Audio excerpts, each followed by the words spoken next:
Well, Mother Teresa was a fanatic, fundamentalist, and a fraud. She was not a friend of the poor, as she claimed to be. She was a friend of poverty. Preached it as a good thing, as a gift from God, something to be welcomed along with other kinds of suffering. Wasn't interested in alleviating it. Was a friend of the rich. Took money from the Duvalier family in Haiti, one of the most obscenely bloated dynastic dictatorships in history. Took money from Charles Keating, the man who robbed Americans blind through the Lincoln Savings and Loans. Stolen money. All to build convents in her own name, more than 200 of them around the world, in order to found an order that bore her name. This is not modesty either, nor is it humility. It doesn't exhaust my critique of her either. We all know there is a cure for poverty. It's a rudimentary one. It does work, though. It works everywhere for the same reason. It's colloquially called the empowerment of women. It's the only thing that does work. If you allow women some control over their cycle of reproduction, so that they're not chained by their husbands or by village custom to annual animal-type pregnancies, early death, disease, and so on. If you will free them from that, give them some basic health of that sort, and if you're generous enough to throw in perhaps a handful of seeds and a bit of credit, the whole floor, culturally, socially, medically, economic, of that village will rise. It works every time. Mother Teresa spent her entire life campaigning against that outcome. She said that contraception was equivalent to abortion morally, and abortion was morally equivalent to murder. She was entirely against the only thing that cures poverty. I would say that her preachments led to an enormous increase in the amount of poverty, ignorance, filth, and disease in the world. And I would further add, without embarrassment, that it's off those things that the Roman Catholic Church has always fed and made its living. Otherwise, there'd have been no need for the Protestant Revolution, which brings us here today.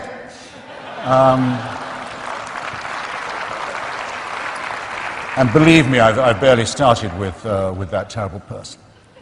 Now, as I said before, you can be an atheist in anything you like. You can be an atheist in the Marquis de Sade. You can be an atheist and be a great humanist. I mean, most of the missionary work, work done by Médecins Sans Frontières, for example, by Oxfam, by many other people in the stricken parts of the globe which I've visited, done by people who are not doing it to proselytize for their faith.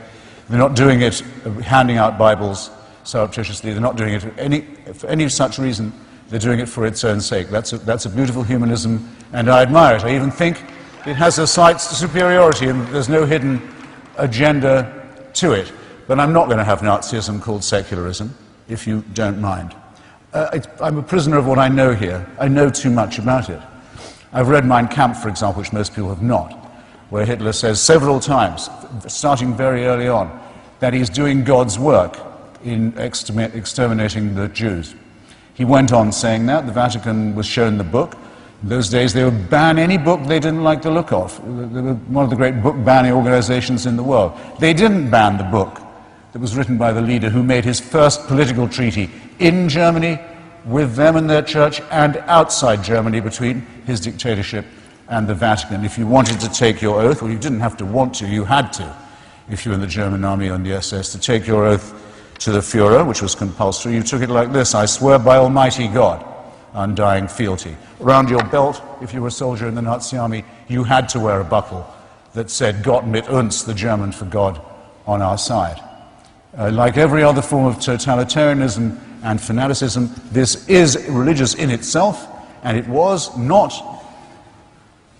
as it was in some other countries, the Christian right in power, but it was the Christian right subsumed into a party that involved various other terrible mutations too. So I just have to defend myself, it seems to me, on these two matters. I'll close on the implied question that Bill asked me earlier. Why don't you accept this wonderful offer? Why wouldn't you like to meet Shakespeare, for example?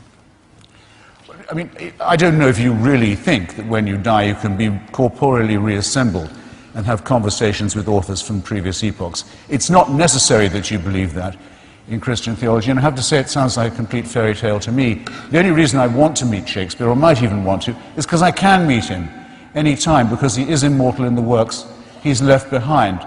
if you've read those, meeting the author would almost certainly be a disappointment. But when Socrates was sentenced to death for his philosophical investigations and for blasphemy, for challenging the gods of the city, and he accepted his death, he did say, well, if we are lucky, perhaps I'll be able to hold conversation with other great thinkers and philosophers and doubters too. In other words, that the discussion about what is good, what is beautiful, what is noble, what is pure and what is true could always go on. Why is that important? Why would I like to do that? Because that's the only conversation worth having. And whether it goes on or not after I die, I don't know. But I do know that it's the conversation I want to have while I'm still alive.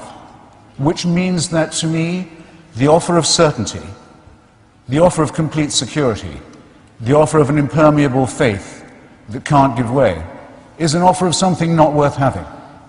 I want to live my life taking the risk all the time that I don't know anything like enough yet, that I haven't understood enough, that I can't know enough, that I'm always hungrily operating on the margins of a potentially great harvest of future knowledge and wisdom. I wouldn't have it any other way. And I'd urge you to look at those of you who tell you, those people who tell you at your age that you're dead till you believe as they do.